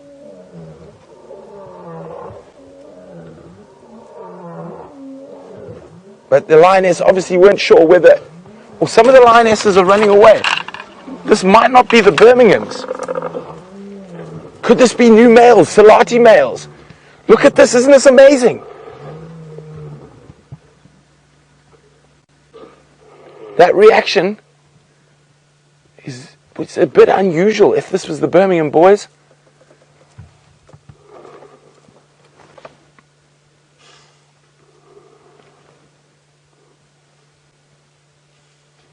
What is going on? Sorry, I'm going to just put my spotlight behind me. There's only the lioness who's holding the buffalo down.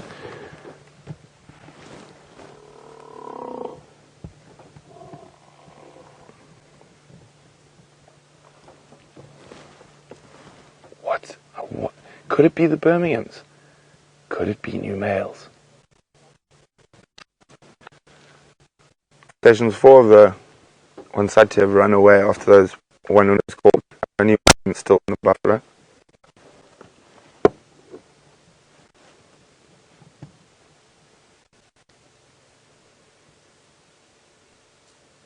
So I'm just keeping quiet. I'm trying to hear if those males, if or when those males arrive.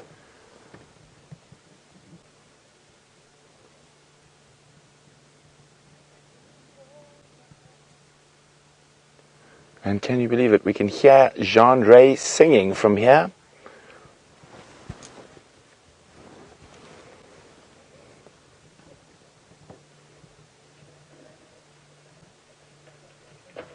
I think the buffalo's finally died. No. Oh, yes, I think that was just nerves. What happens when you look up and all your sisters are gone? Look at that face.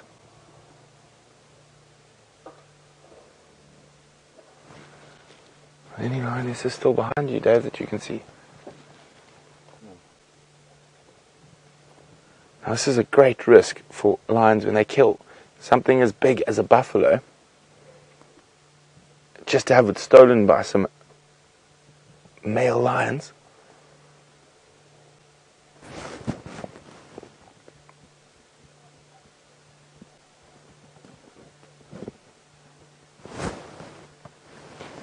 So our battery seems to be surviving for now, but we don't know how long it's going to last. So if we do disappear, we do apologize. Jamie is trying to get around.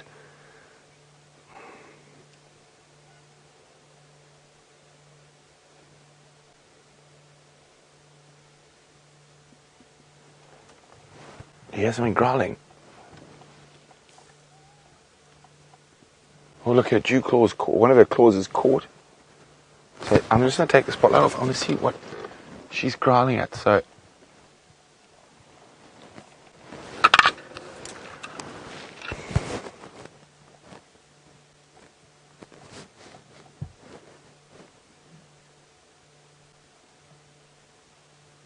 now, that buffalo's distress calls could have brought male lions running in from 10 kilometers away. Oh, sounds like someone's coming back. Ah, one of the lionesses is coming back behind us. So the initial panic seems to be over. It could be the Birmingham boys. She's going to walk right next to Dave, and she's going to pop out right in the corner of the camera. And I can hear another one walking in behind me. There's a male, there's the male.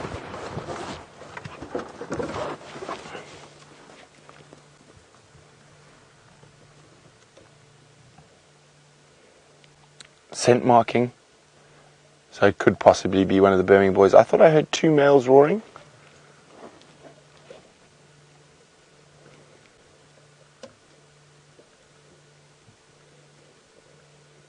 So I'm sure he's going to come down. This could be quite spectacular shortly.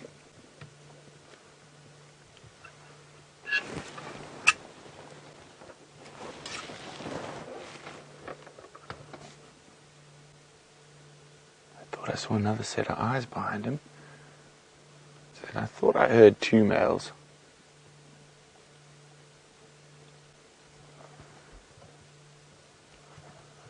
He's busy scent marking on top of the hill there.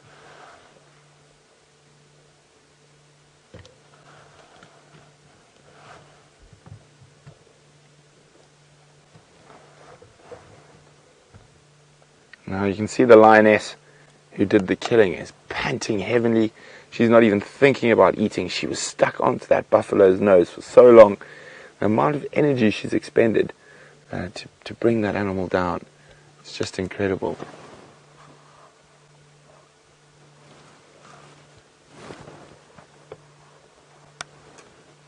Dave, just tell me what you want.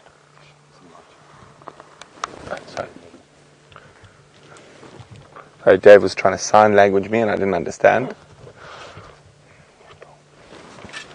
There's that male, he's still up on top. There he is.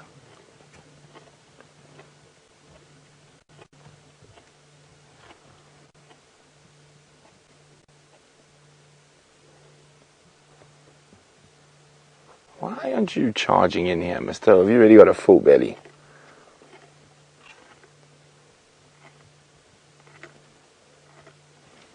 Dave, just come back. I want to see something on the other side of the spotlight. See, this lioness has lifted her head. As I said, I thought I heard males coming from the northwest as well. I can't see. Oh, he's fighting with one of the lionesses. Here he comes.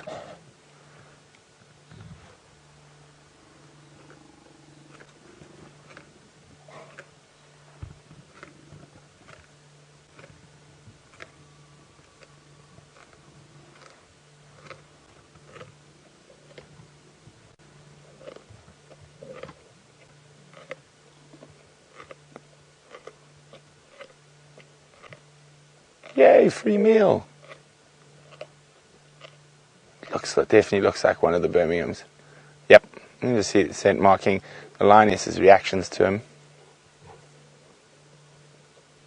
He's got such a full belly.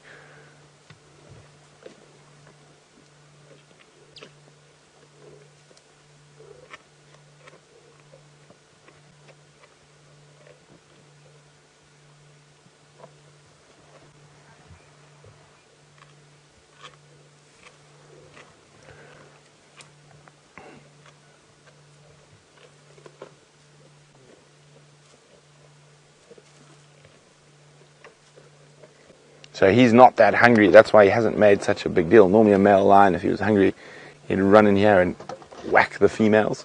I actually think there's a mating pair up on top behind us as well. Let's see, there's something going on behind me again.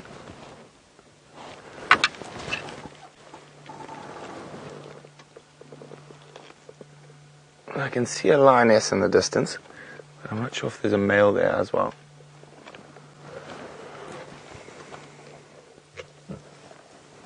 See, I heard other males roaring to the north. Oh, he's growling at something. I'm just going to reverse a bit so we can see. You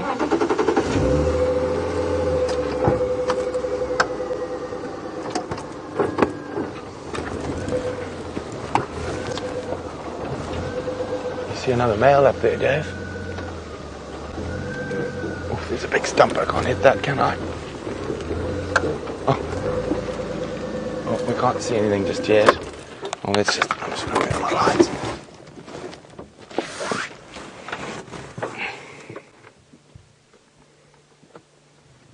But he is growling at something up there. So it could be another one of the Birmingham boys.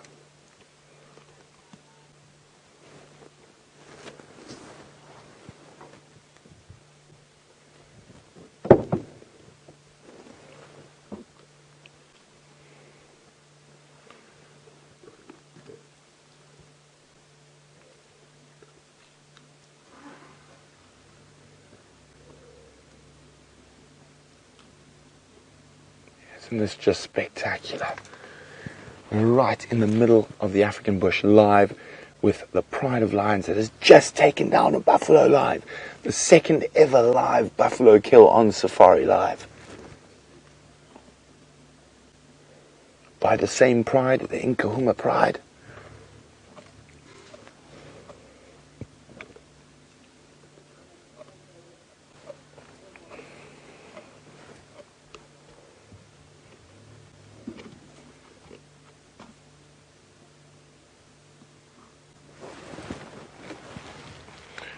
There's 3 lionesses here. I know one's off to my left, so we are still missing one.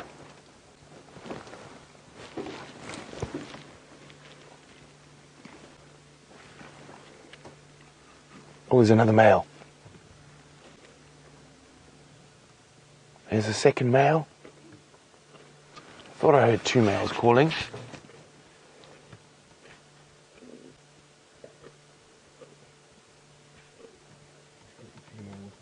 I think that's the mating pair we might have been tracking this morning. Mm-hmm.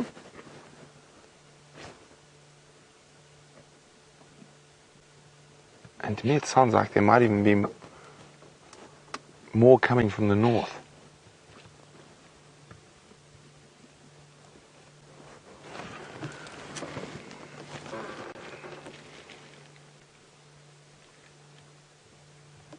I keep hearing something up there. Can't see anything.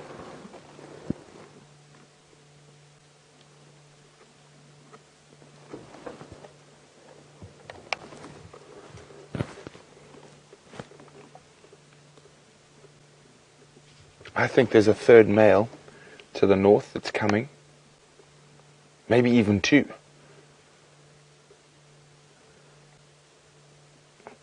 Jamie has certainly saved Cat today.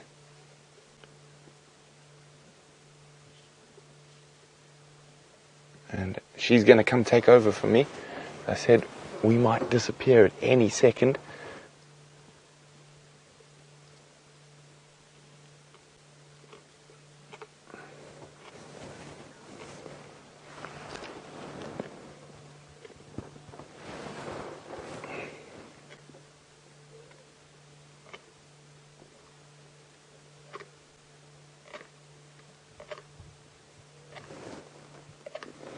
So we've got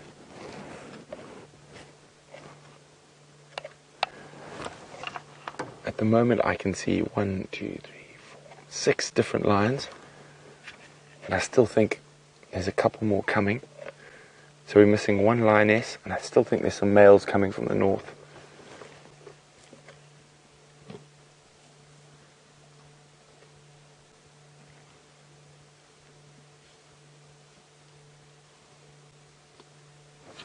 So I just want to see where Jamie is, because I'm going to have to move.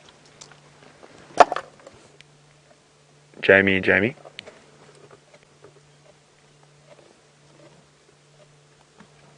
What's your position?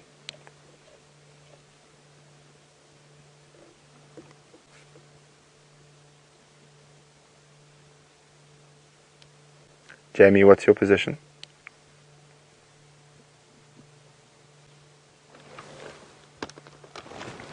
Copy, I've got your audio. I'm going to make my way out. Okay, guys, I'm going to make space. My battery's not going to die. My battery is going to die. Jamie's is not. So we're going to say, wow! And we'll definitely come see these lions again tomorrow. The second ever. The live buffalo kill on Safari Live.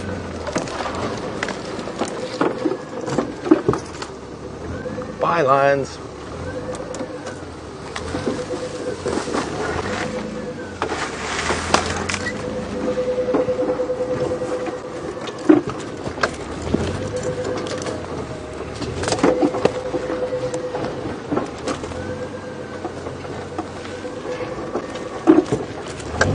Okay, so wow, wasn't that exciting? Jamie saved a cat today.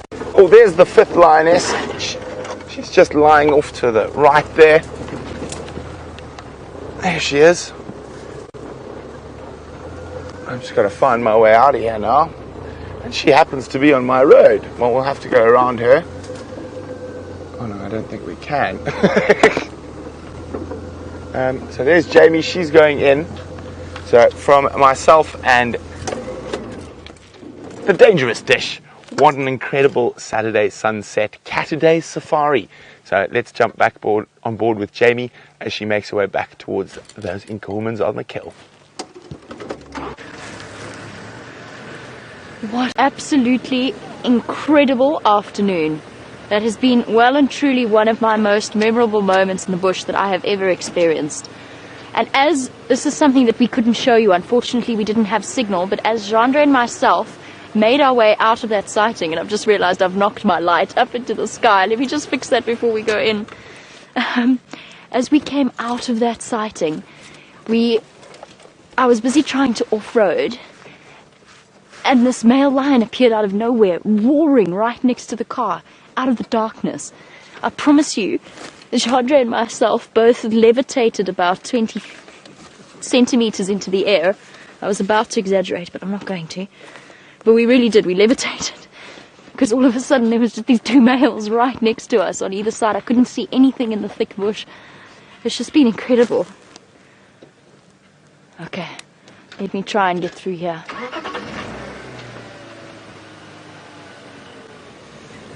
We're going to be playing a bit of Tetris here with the other vehicles.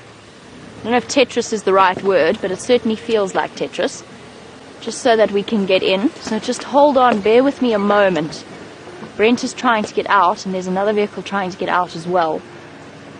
You can hear Brent creaking through. Ah, there's a male lion. He's not even feeding. I expected him to be feeding. Oh. Well, that was unfortunate. Sorry, Jandre. Oh, there's so many radios. I'm getting confused. I can't answer Brent. I'm tangled in my jacket. Oh, no. Okay, there's the male lion, everybody. Standing by.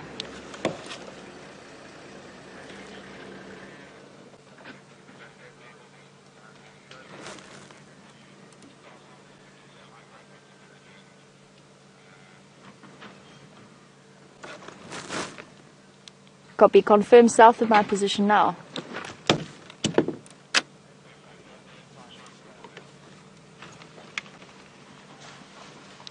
Okay, copy that. Thank you. Should I come back onto the road or keep going from where I am?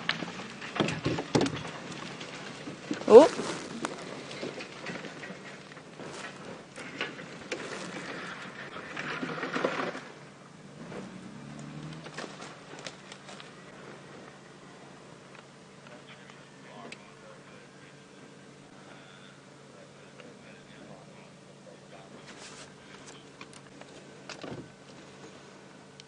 Copy that, thank you. There's a one of the Impala here, right in front of me.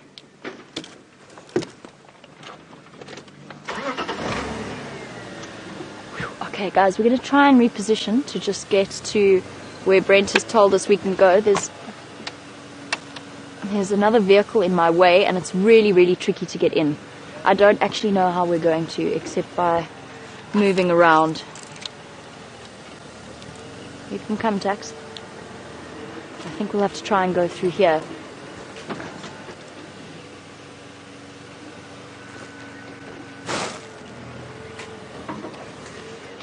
I can't see with this light on. No, it's fine. I've got it.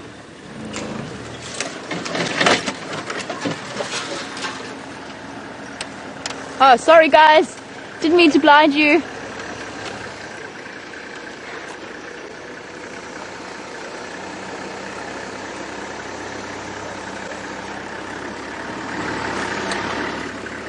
Thanks so much. Shem, hope you'd got to see it. Yeah, thank you. Yo, that happened so fast. Cool. Alright, cheers guys. Have fun. Thank you. Cheers.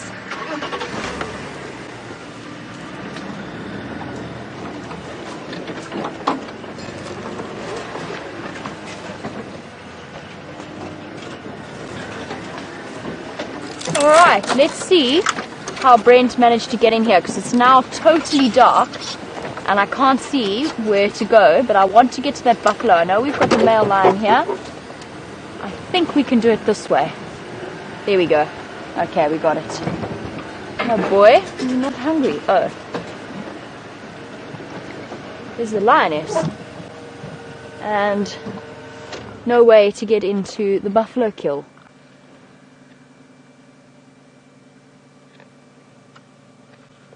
You can hear them crunching away. I would like to have a chance to get to see the buffalo kill before we end off. We have extended, as you may be able to tell, we have extended our show considerably. But let's try and get to this buffalo carcass. There's just a male lion sort of lying there that we're going to have to circumnavigate. Brent said go left and there's a big elephant path, but things are very difficult in the dark. But I think if I squeeze through here, I'm going to have to move around the edge of this male.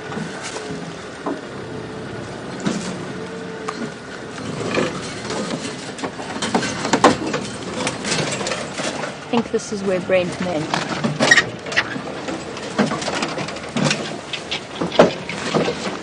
You okay there, Jungle? Thank you. This must be where Brent meant. If it's not, well, we'll find a way. We'll find a way through here.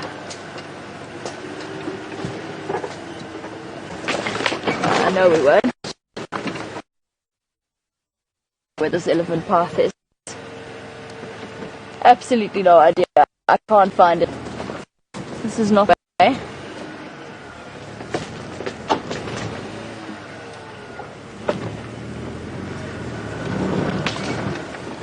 Okay, we're getting signal here. We're definitely not going to have signal there. I can't see the lion.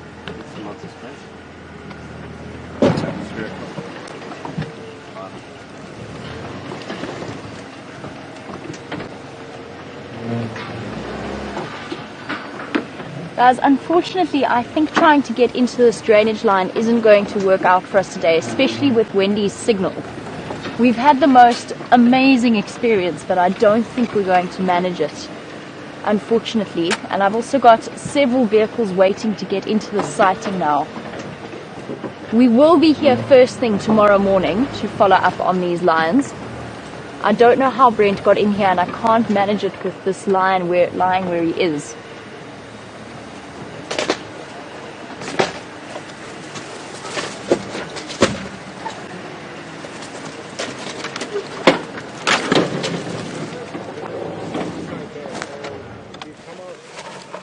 He's out. Oh, Chandre's in a quarry bush. I'm sorry, Chandre. There's so much going on, and we have